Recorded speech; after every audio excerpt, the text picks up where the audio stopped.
दोस्तों आज हम बात कर रहे हैं 812 नंबर सब्जेक्ट की, जिसका नाम है पेडागोजी ऑफ इंग्लिश लैंग्वेज। तो चलिए इसको देखते हैं, इसमें किस तरह के एमसीक्यू पूछे जाते हैं और इनके आंसर्स हम यहाँ पे देखेंगे। तो चूज द करेक्ट ऑप्शन। अब आपको करेक्ट ऑप्शन जो है चूज करना है। The alphabetic method of teaching English is also known as. जो अल्फ़ाबेटिक मेथड होता है इंग्लिश पढ़ाने का, उसको किस अन्य दूसरे नाम से जाना जाता है? तो इस अल्फ़ाबेटिक मेथड को जो है हम एबीसी मेथड या स्पेलिंग मेथड कहते हैं। तो हमारा आंसर हो जाएगा ए बी सी और स्पेलिंग मेथड। ठीक है, तो यहाँ पर जो है इसका ए ऑप्शन करेक्ट हो जाएगा। इसका जो नेक्स्ट क्वेश्चन है, acquisition is an unconscious process where no formal classroom instructions are involved.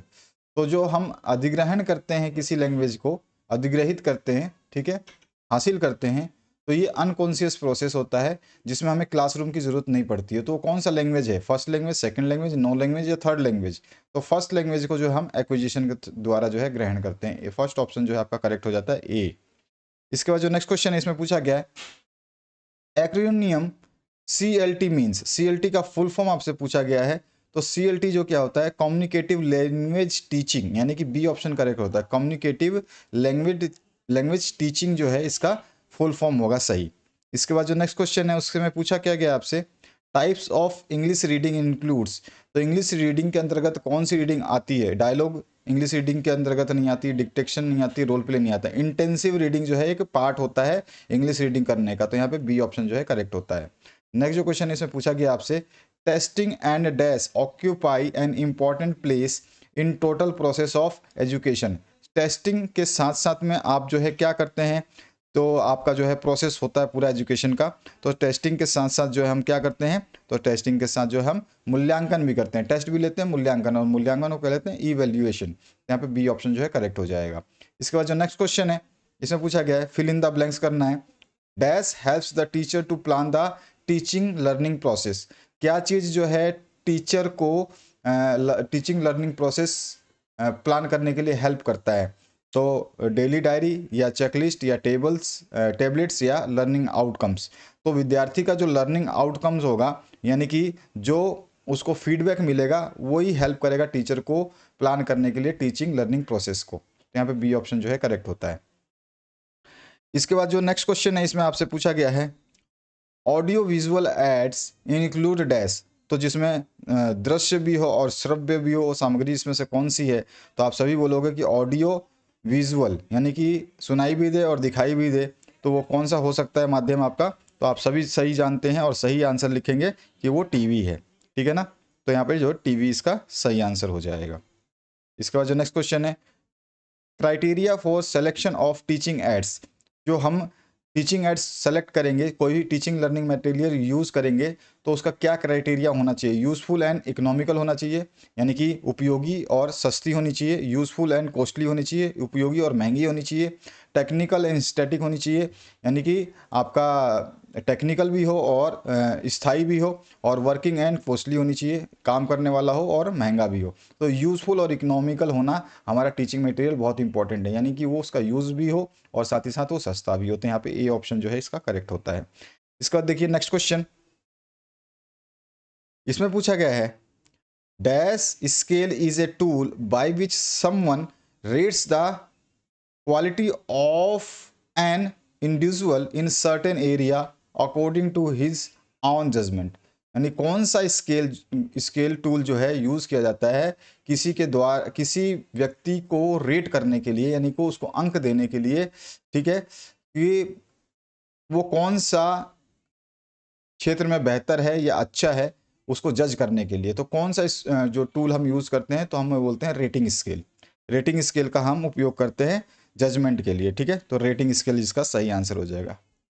Rating scale is a tool by which someone reads the quality of an individual, कि एक individual में, एक व्यक्ति में कौन सी क्वालिटी है, सर्टेन एरियाज में, कौन कौन से क्षेत्र में कैसे कैसे योग्यताएं हैं उसके अंदर। ठीक है, अपने जजमेंट के हिसाब से। अब recapitulation step in lesson plan means. Recapitulation का मतलब क्या होता है? To check the lesson. ठीक है, to to improve the lesson, to make correction, to revise the lesson. तो रिकैप्सुलेशन स्टेप होता है, जब लेसन ख़त्म हो जाता है तो उसको रिवाइज किया जाता है। तो यहाँ पे समरी बनाने के लिए, तो यहाँ पे टू रिवाइज द लेसन, तो यहाँ पे जो है ए ऑप्शन करेक्ट होता है। इसके बाद जो नेक्स्ट क्वेश्चन इसमें पूछा गया, what are productive skill in English language. English language में प्रोडक्टिव स्किल कौन कौन से होते हैं। तो अगर आपने प्रोफिशिएंसी इन इंग्लिश के क्वेश्चंस किए थे ढंग से, तो आपको ये क्वेश्चंस याद आ गए होंगे। यहाँ पे स्पीकिंग एंड जो है आपका राइटिंग, ठीक है, ये होते हैं। तो ये दोनों के दोनों आप लिख सकते हैं। मैं छोटा कर देता हूँ इसको। दूसरा क्वेश्चन पूछा, what do you mean by receptive skill in English. अब रिसेप्टिव स्किल, प्रोडक्टिव भी बताया था, रिसेप्टिव भी बताया था। तो रिसेप्टिव क्या होता है, लिसनिंग एंड रीडिंग।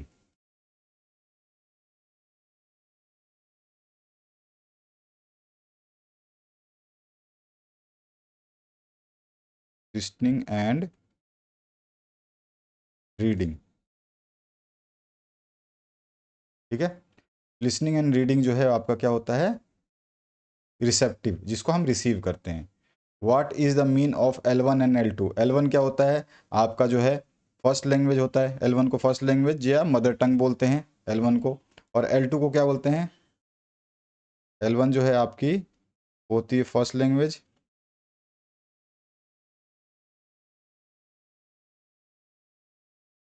और मदर टंग, मातृभाषा जिसको बोलते हैं,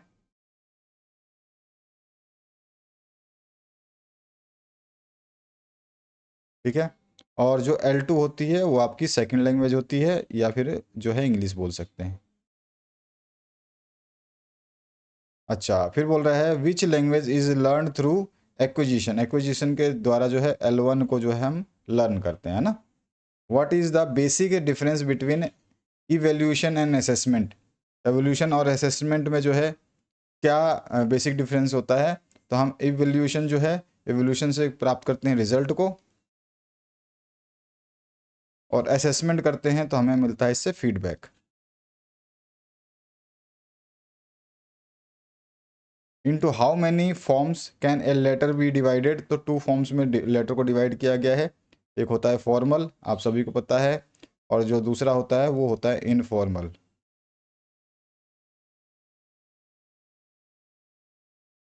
है ना। तो ये सारे इसके आंसर हो गए।